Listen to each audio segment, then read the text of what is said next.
अलीकडे आपल्या गावामध्ये, भारतामध्ये, देशामध्ये आणि आंतरराष्ट्रीय लेव्हलला विवाहबाह्य संबंधाचं प्रमाण खूप वाढलेलं आहे. खरी चिंताजनक बाब नाही आहे. कारण विवाहानंतर अनेक पती-पत्नीमध्ये मतभेद होतात. त्यामुळे ते दोघं एकमेकांना कंटाळतात, वेगळं राहण्याचा निर्णय घेतात. तरुण-तरुणीमध्ये देखील विवाहबाह्य संबंधाचं प्रमाण खूप वाढलेलं आहे.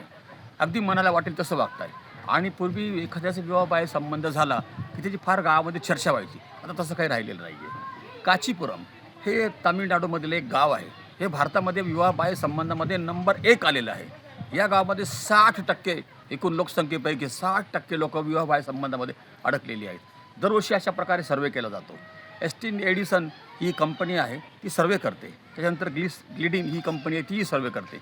या कंपनीच्या सर्व्हेमध्ये पूर्वी भारतामध्ये चेन्नई, मुंबई, कलकत्ता हे शहर होते. तामिळनाडूमध्ये काही शहर होते, बंगलोर होतं. पण आता हे कांचीपुरम हे गाव, हे शहर 1 नंबरला पोहोचलेलं आहे. काय या शहरामध्ये?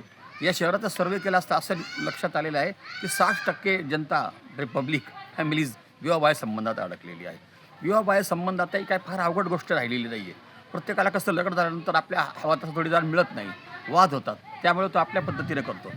मॅरिड आणि अनमॅरिड अशा दोन्ही कपल्समध्ये विवाहबाह्य संबंध असतात. विवाहबाह्य संबंध हे एकमेकांमधले प्रेम, आकर्षण या प्रकारे वाढत असतात आणि जेव्हा त्यांना वाटेल, की आपला जो कोण पती आहे, पत्नी आहे, ही आपल्याला रिलेशन ठेवू देत नाही, ही आपल्याबरोबर प्रेम मेंटेन करत नाही, त्याच्यामुळे तो ऑटोमॅटिकली विवाहबाह्य संबंधात जातो. विवाहबाह्य संबंधाचं जे कारण आहे, की त्यांना स्वतःचं छान वाटतं, मनाला त्यांना प्रसन्न वाटतं. कुणी असं बेकायदेशीरपणे विवाहबाह्य संबंध करत नाही. त्याच्या कारणाचाही तपास ही जी एडिसन कंपनी आहे ती करत आहे.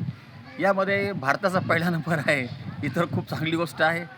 हे जे कांचीपुरम आहे भारतामधलं, तामिळनाडूतलं, तेही आता या प्रकारामध्ये गाजलेलं आहे. आता दरवर्षी असा सर्व्हे आता होत असतो.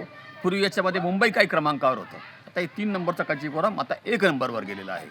धन्यवाद.